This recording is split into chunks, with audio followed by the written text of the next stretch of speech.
The question is, show the IDs of the employees who are managing any department or have any dependent.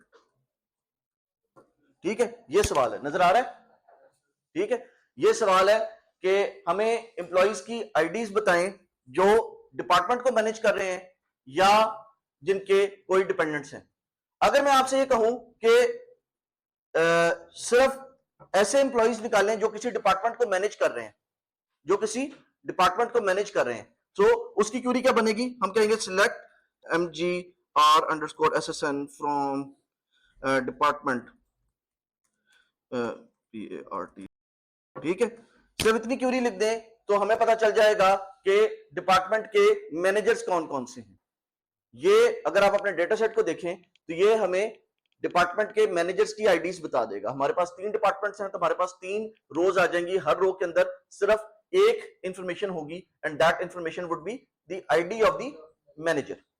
Similarly अगर मेरे पास दूसरी Curie वाला portion करूं मैं कि डिपेंडेंट किस किस एम्प्लॉय के हैं, किस किस एम्प्लॉय के डिपेंडेंट्स हैं, so I can write select ESSN from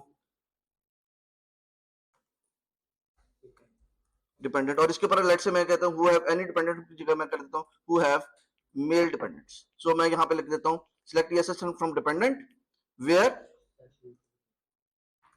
sex equal to male. ठीक है, ये हमें बता देगा ऐसे एम्प्लॉइज के बारे में जिन एम्प्लॉइज के मेल डिपेंडेंट्स हैं। ये अब देखिए दो अलग अलग टेबल्स के ऊपर दो अलग अलग क्यूरीज लगी हुई हैं और मैंने इन दोनों क्यूरीज को किसी तरीके से कनेक्ट करके एक डेटा वैल्यू शो करनी है कि कौन से ऐसे एम्प्लॉइज हैं जो डिपार्टमेंट मैनेजर्स भी हों और उनके मेल डिपेंडेंट्स भी हों। ठीक है, सो हमारे पास डिपार्टमेंट मैनेजर्स की आईडीज आ जाएंगी, हमारे पास डिपार्टमेंट मैनेजर्स की आईडीज आ जाएंगी। फॉर एग्जांपल हमारे पास डिपार्टमेंट मैनेजर्स हैं 3334 9987654321 और 8886 ठीक है, ये हमारे पास 3 डिपार्टमेंट मैनेजर्स हैं। सिमिलरली मेल डिपेंडेंट्स किस किस एम्प्लॉय के हैं? 3334 के मेल डिपेंडेंट है, 98765431 के मेल डिपेंडेंट्स हैं, 123456789 के मेल डिपेंडेंट्स हैं। 3 एम्प्लॉइज हैं जिनके मेल डिपेंडेंट्स हैं और 3 एम्प्लॉइज हैं जो डिपार्टमेंट मैनेजर्स हैं, और हम चाहते हैं कि इसके अंदर से कॉमन इंफॉर्मेशन हमारे पास आ जाए या इस इंफॉर्मेशन को कंबाइन करके हमें दिखा दिया जाए। ठीक है, अगर मैं यहां पे हमने कहा कि जी और लिखा हुआ है तो कंबाइन करके आपसे डेटा मांगा जा रहा है कि जी या तो उसके या तो उसके डिपार्टमेंट मैनेजर के अंदर उसकी एंट्री हो या मेल डिपेंडेंट्स में उसकी एंट्री हो। ठीक है, सो डिपार्टमेंट मैनेजर्स में जो एंट्रीज है उसकी जरा आईडीज मुझे बताइए। 3334 लेट मी राइट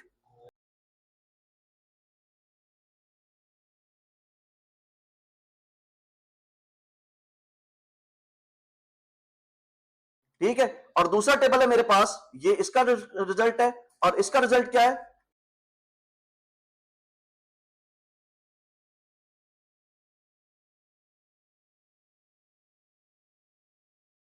अब मेरे पास 2 रिकॉर्ड्स ऐसे हैं जो मैनेजर एसएसएन में भी आ रहे हैं और जो है ईएसएसएन के रिजल्ट में भी आ रहे हैं, और मैंने इन दोनों टेबल्स को कंबाइन करके सिंगल उसमें लिखना है। मैंने जो डिस्प्ले करवाना है वो कंबाइन करके सिंगल डिस्प्ले करवाना है। ठीक है, सो मेरे पास अगर आपको याद हो तो यहां पे बेसिकली आप ये कह सकते हैं, अगर आपको रिलेशनल मॉडल याद हो तो दीज आर सेट्स, हमने वहां पे सेट्स की बात की थी, तो हमने 2 सेट्स के अंदर से सारी चीजों को डिस्प्ले करवाना हो और कॉमन आइटम्स को सिर्फ एक मरतबा डिस्प्ले करवाना हो तो उसके लिए क्या करते हैं? यूनियन लेते हैं। तो हम इन दोनों क्यूरीज के दरमियान में इसको हम एडिटेबल मोड में ले आते हैं, इस क्यूरी को हम यहां से वो करते हैं और इन दोनों क्यूरीज के दरमियान में हम यूनियन ले लेते हैं और यहां पे इस क्यूरी को हम एक मर्तबा ही एंड करते हैं। तो यहां से लेके यहां तक एक क्यूरी है, यहां से लेके यहां तक जब एक क्यूरी रन होगी तो मेरे पास रिजल्ट क्या आएगा, मेरे पास एक ही कॉलम आएगा, मेरे पास एक ही कॉलम आएगा और उस कॉलम के अंदर डेटा होगा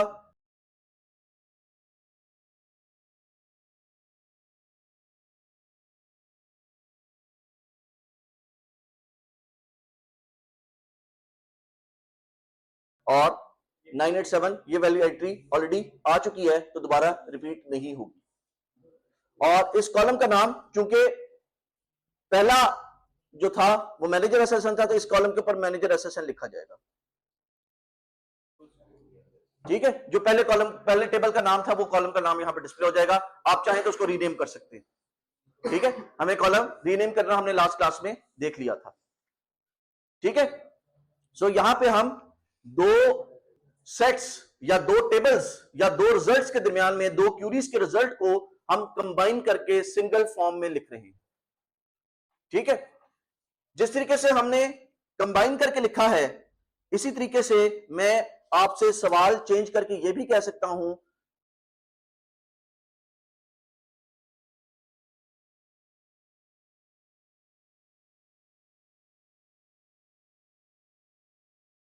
अब पहले था कि दोनों टेबल्स में से कहीं पे भी एंट्री आ सकती है।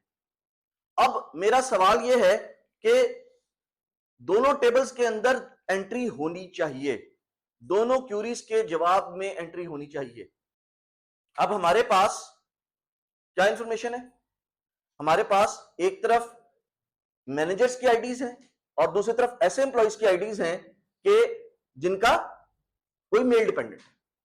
अब हमारा रिक्वायरमेंट क्या है कि इन दोनों सेट्स में से कॉमन आईडीज को, कॉमन इंफॉर्मेशन को एक्सट्रैक्ट आउट करना है। कौन सी इंफॉर्मेशन है जो दोनों तरफ एग्जिस्ट करती है। अगर हम सेट्स की बात करें तो सेट्स के अंदर क्या होता है, सेट के अंदर हम इस काम को किस तरह करते हैं, जैसे हमने यूनियन किया था तो इंटरसेक्शन। सो बिल्कुल उसी तरीके से हम वही दो क्यूरीज लिखेंगे, select mangr ssn from employee, sorry, from department। ठीक है, और दूसरी क्यूरी क्या थी, सिलेक्ट ESSN from डिपेंडेंट। जी बिल्कुल, where sex equal to male. बिल्कुल इसी तरीके से हम क्यूरी लिखेंगे अपनी। लेकिन इन दोनों के अंदर जिस तरह पिछली बार हमने इंटरसेक्ट किया था, अब हम यहां पे यूनियन करेंगे,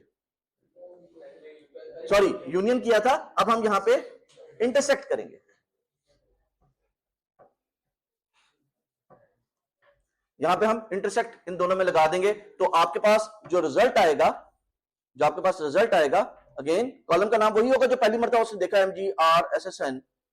ठीक है, बट जो डेटा आ रहा होगा आपके पास वो 33344 और 987654321 आ। ये वो डेटा है जो कि कॉमन है। जी, ये दोनों क्यूरीज को इकट्ठा रन करके उसका कंबाइंड रिजल्ट आपको शो करेगा। डिपार्टमेंट के बाद वो क्यूरी कंटिन्यू यहां इस सिलेक्ट से शुरू हो रही है और इस M तक जा रही है, इस मेल तक जा रही है, यहां पे आके मेरी क्यूरी, इस जगह पे आके मेरी क्यूरी एंड हुई है। ये एक क्यूरी है, उस क्यूरी के दो पार्ट्स हैं, एक क्यूरी है, उस क्यूरी के दो पार्ट्स हैं और वो दोनों पार्ट्स आपस में कंबाइन हो रहे हैं। ठीक है, अब यहां पे दो चीजें जो मैं चाहूंगा कि आपको मैं बता दूं, ये हर जगह पे नहीं चलेगी काम।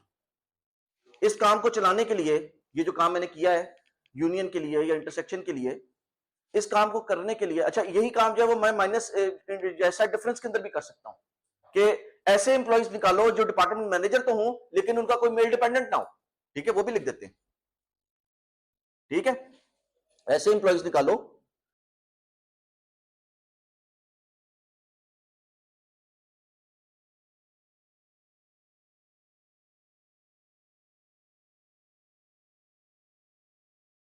सो यहां पे अब हम उसका उल्टा करना चाह रहे हैं। हम कहते हैं कि जी ऐसे इंप्लॉइज निकालो जिनकी इंफॉर्मेशन डिपार्टमेंट में तो एज मैनेजर मौजूद है लेकिन उनका कोई मेल डिपेंडेंट नहीं है। ठीक है, हो सकता है उनका कोई डिपेंडेंट हो, maybe, but the dependent must be female.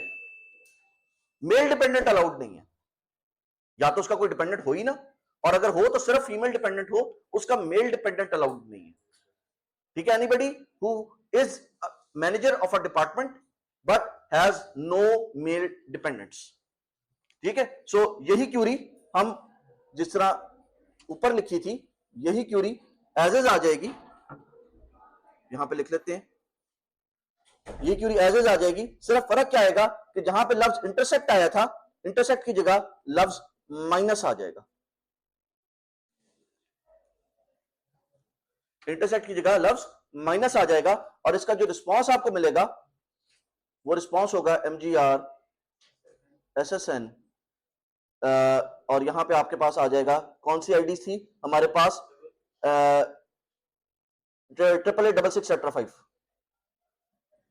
8886665। Please यहां पे देख लीजिए कि हमारे पास 1 2 3 4 5 6 7 8 9 वाला रिकॉर्ड नहीं आ रहा, क्योंकि उसकी इंफॉर्मेशन डिपेंडेंट की टेबल में थी, डिपार्टमेंट के टेबल में एज मैनेजर उसकी इंफॉर्मेशन नहीं थी। ठीक है, सो यहां पे हमारे पास सिर्फ ये वाला रिकॉर्ड आ जाएगा जो टेबल ए में एग्जिस्ट करता है लेकिन टेबल बी में उसकी इंफॉर्मेशन नहीं है। जो यूनियन और इंटरसेक्शन वाला काम है, जो यूनियन और इंटरसेक्शन वाला काम है वो क्यूरी बी पहले लिखें या क्यूरी ए पहले लिखें, उसका रिजल्ट सेम होगा। लेकिन ये जो माइनस वाला काम है कि टेबल ए में मौजूद हो टेबल बी में मौजूद ना हो, ठीक है, ये डिपेंड करता है कि पहले आपने कौन सी क्यूरी लिखी है।